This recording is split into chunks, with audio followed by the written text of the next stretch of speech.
Episódio 25, Leitura no Parque, página 126 do livro Um Novo Mundo, o despertar de uma nova consciência. O individual e o coletivo. Toda emoção negativa que não é plenamente enfrentada nem considerada pelo que ela é no momento em que se manifesta, não se dissipa por inteiro. Deixa atrás de si um traço remanescente de dor. Para as crianças, em especial, as emoções negativas muito fortes são tão insuportáveis que elas não conseguem enfrentá-las, por isso tendem a evitá-las. Nossa, olha que interessante. Na minha terapia ontem, eu estava falando sobre esquecer, né? Que tem algumas coisas que me incomodam, às vezes que eu esqueço, eu não queria esquecer. E a minha terapeuta falou assim, esquecer pode ser uma maneira de guardar, né? Guardar longe. E tem a ver com isso que ele falou isso aqui, né? Tipo, as crianças não querem, é tão insuportável que elas não querem enfrentá-las, então tendem a evitar. É por isso que muitas vezes as pessoas esquecem coisas muito sérias que aconteceram com elas, elas realmente estão evitando. Na ausência de um adulto consciente que as oriente com amor e sensibilidade a lidar de forma direta com esse tipo de emoção, a decisão de não sentir é, na verdade, a única opção da criança naquele momento. Infelizmente, em geral, esse mecanismo básico de defesa continua a vigorar até a vida adulta. A emoção sobrevive sem que a pessoa perceba e manifesta-se de maneira indireta, por exemplo, como ansiedade, raiva, explosões violentas, mau humor ou até mesmo como uma doença. Em alguns casos, ela interfere em todos os relacionamentos íntimos, podendo até mesmo sabotá-los. A maioria dos psicoterapeutas tem pacientes que, no início, afirmam ter vivido uma infância feliz, mas com o tempo, o oposto acaba se revelando. Embora esses exemplos possam ser extremos, ninguém passa pela infância sem experimentar algum tipo de sofrimento emocional. Mesmo que nossos pais vivessem de modo consciente, teríamos sido criados num mundo em que grande parte permanece inconsciente. As sobras de dor deixadas para trás a cada forte emoção, as sobras de dor, ou seja, a gente não reconhecer, não lidar com a dor no momento em que ela acontece. As sobras de dor deixadas para trás a cada forte emoção negativa que não é enfrentada, aceita e depois abandonada de forma plena, juntam-se, formando um campo energético que vive em cada uma das células do corpo. Essas sobras de dor que não são lidadas naquele momento, elas se tornam um campo energético que vive em cada uma das células do corpo. Olha como que o corpo de dor é formado. Elas incluem não só os sofrimentos da infância, como as emoções dolorosas que se agregam a eles depois, na adolescência e durante a vida adulta. E essas dores, em grande parte, são criadas pela voz do ego. É o sofrimento emocional que passa a ser nosso companheiro inevitável quando uma falsa sensação do eu é a base da nossa vida.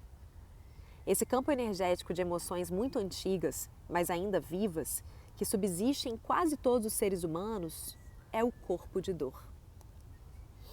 Esse campo energético de emoções muito antigas, mas ainda vivas, que subsiste em quase todos os seres humanos, é o corpo de dor.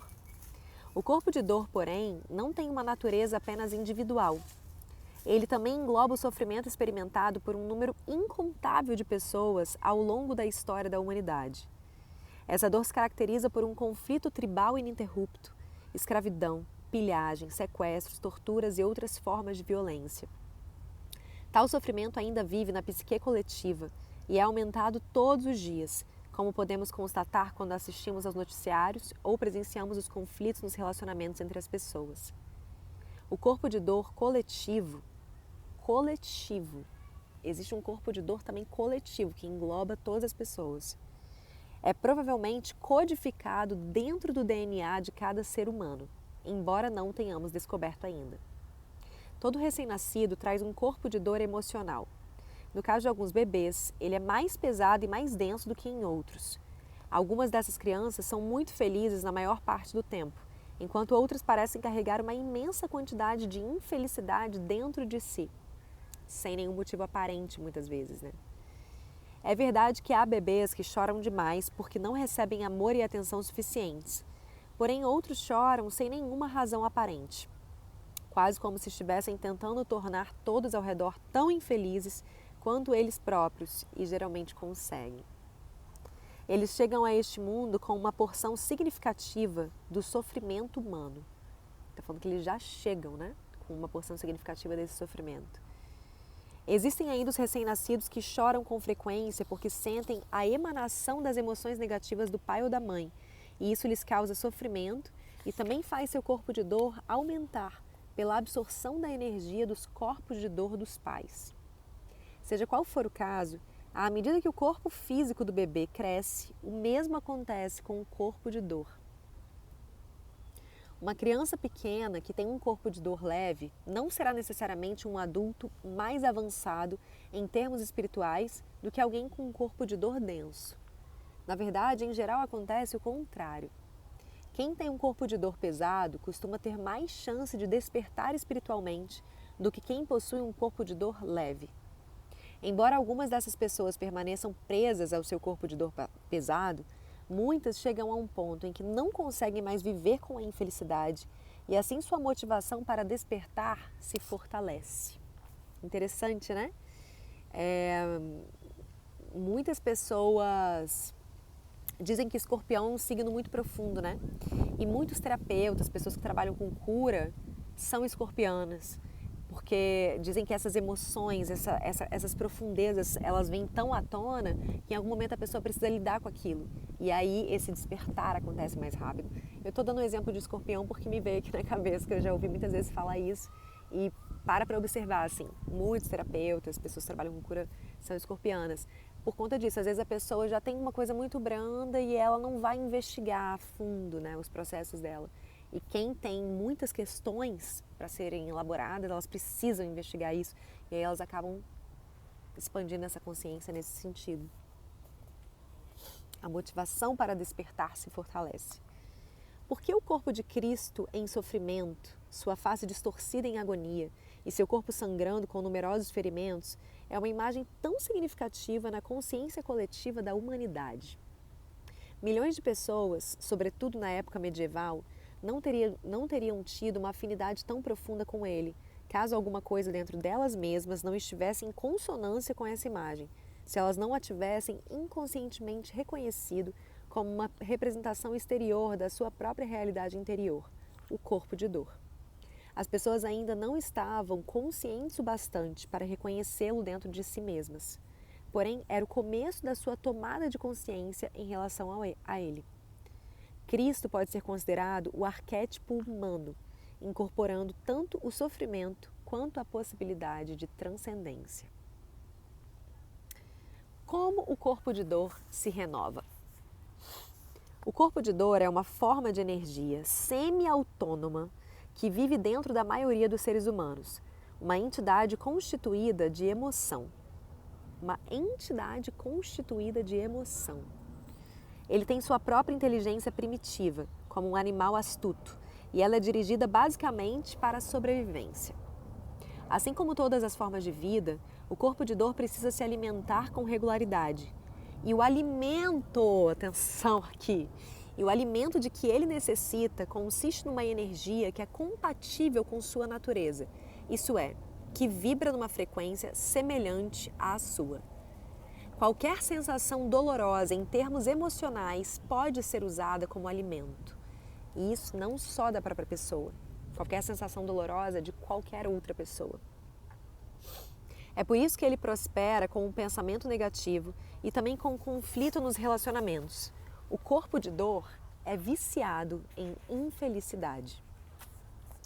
Podemos ficar chocados quando alcançamos a compreensão de que existe alguma coisa dentro de nós que busca regularmente o negativismo emocional, a infelicidade. Precisamos até mesmo de mais consciência para detectar esse processo dentro de nós do que para reconhecê-lo em alguém. Depois que a infelicidade assume o controle, não só não queremos que ela termine, como também desejamos fazer com que os outros sejam tão infelizes quanto nós, para que possamos nos alimentar das suas reações emocionais negativas. No caso da maioria das pessoas, o corpo de dor apresenta um estágio latente e um estágio ativo.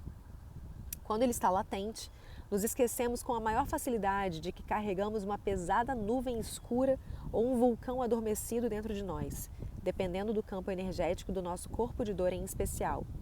O tempo que ele permanece nessa condição varia de pessoa para pessoa. O mais comum é que se mantenha assim por poucas semanas. No entanto, isso pode durar de dias a meses.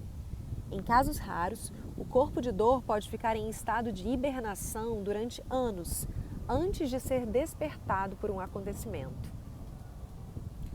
Como o corpo de dor se alimenta dos pensamentos? O corpo de dor desperta da sua dormência quando sente fome, na hora de se alimentar, na hora de se realimentar. Mas isso também pode ser provocado por um acontecimento a qualquer momento. Às vezes o corpo de dor que está pronto para se nutrir usa o fato mais insignificante como um estímulo de algo que alguém diz ou faz a um pensamento. Se vivemos sozinhos ou caso não haja ninguém próximo a nós no momento, ele irá se alimentar dos nossos pensamentos, que de repente se tornarão profundamente negativos. Em geral, não temos consciência de que pouco antes do surgimento desse fluxo de pensamentos ruins, uma onda de emoções invade nossa mente na forma de um humor sombrio e pesado, de ansiedade ou de raiva extrema. Todo pensamento é energia. E nesse instante, o corpo de dor está se abastecendo com essa energia. Contudo, ele não pode se alimentar de qualquer pensamento. Não precisamos ser especialmente sensíveis para observar que os pensamentos positivos têm um tom de sentimento diferente daqueles que são negativos. É a mesma energia, né? Todo pensamento carrega energia. É a mesma energia, porém ela vibra em outra frequência. O corpo de dor não consegue digerir um pensamento feliz. O pensamento feliz não é alimento para o corpo de dor. Ele só tem capacidade para consumir os pensamentos negativos, porque apenas esses são compatíveis com seu próprio campo de energia. Todas as coisas são campos de energia vibratória, num movimento incessante. A cadeira em que estamos sentados ou o livro que seguramos nas mãos parecem sólidos e imóveis somente porque é assim que nossos sentidos percebem sua frequência vibratória, isso é, o movimento contínuo das moléculas, dos átomos, dos elétrons e das partículas subatômicas, elementos que juntos criam aquilo que percebemos como uma cadeira, um livro, uma árvore, um corpo, etc. O que consideramos matéria física é energia vibratória, em movimento, numa determinada extensão de frequências. Os pensamentos são constituídos dessa mesma energia, que vibra numa frequência superior à da matéria, e é por isso que não podem ser vistos nem tocados. Eles têm sua própria extensão de frequências, com os pensamentos negativos na extremidade inferior da escala e os pensamentos positivos na extremidade superior. Pensamento é energia, é muito louco. Assim, a gente só não consegue tocar eles porque eles ocupam essa frequência vibratória diferente do que se torna matéria, né? Mas ele é tão energia quanto. A frequência vibratória do corpo de dor encontra eco na dos pensamentos negativos. Assim, apenas estes últimos podem alimentá-lo. O padrão usual de pensamento para criar emoções é revertido no caso do campo de dor, do corpo de dor. O padrão usual de pensamento para criar emoções é revertido no caso do corpo de dor, pelo menos no início. A emoção que parte dele adquire rapidamente o controle do pensamento. Então, assim, a emoção que parte desse corpo de dor, ela adquire controle do nosso pensamento. E uma vez que a mente é dominada pelo corpo de dor, o pensamento se torna negativo. A voz na nossa cabeça começa a contar histórias tristes, cheias de ansiedade e rancor, que podem falar sobre nós, nossa vida, outras pessoas, o passado, o futuro ou acontecimentos imaginários. Essa voz será de censura, acusação, queixa, fantasia. E estabeleceremos uma total identificação com qualquer coisa que ela diga, acreditando em todos os seus pensamentos distorcidos. A essa altura, o vício da infelicidade terá se instalado em nós. Não é que sejamos incapazes de deter o trem dos pensamentos negativos. O mais provável é que nos falte vontade de interromper seu curso. Claro, porque é um vício. Se é um vício, aquilo em alguma instância me dá prazer.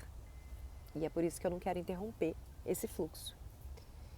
Isso acontece porque nesse ponto o corpo de dor está vivendo por nosso intermédio, fingindo ser nós. E para ele, a dor é prazer. Ele devora ansiosamente todos os pensamentos negativos. Na verdade, a voz corrente na nossa cabeça torna-se a voz dele. E ela assume o diálogo interior. Um círculo vicioso se estabelece. Todo pensamento nutre... Não, obrigada.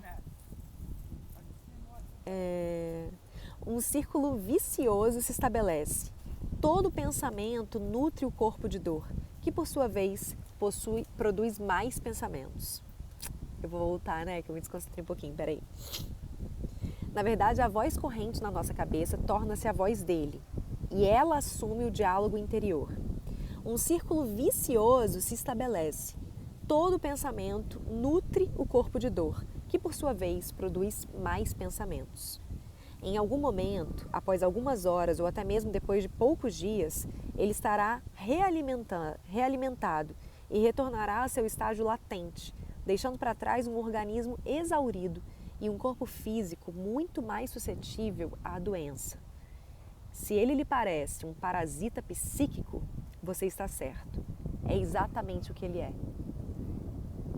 Corpo de dor como um parasita psíquico, que vai estar ali o tempo inteiro estimulando e produzindo mais e se alimentando, se retroalimentando de pensamentos negativos, de emoções negativas. A gente continua amanhã. É muito interessante estudar isso e cada vez vai ficando mais claro, assim, cada vez a gente vai entendendo melhor dentro do nosso próprio corpo o que isso quer dizer. Obrigada pela companhia. Até amanhã.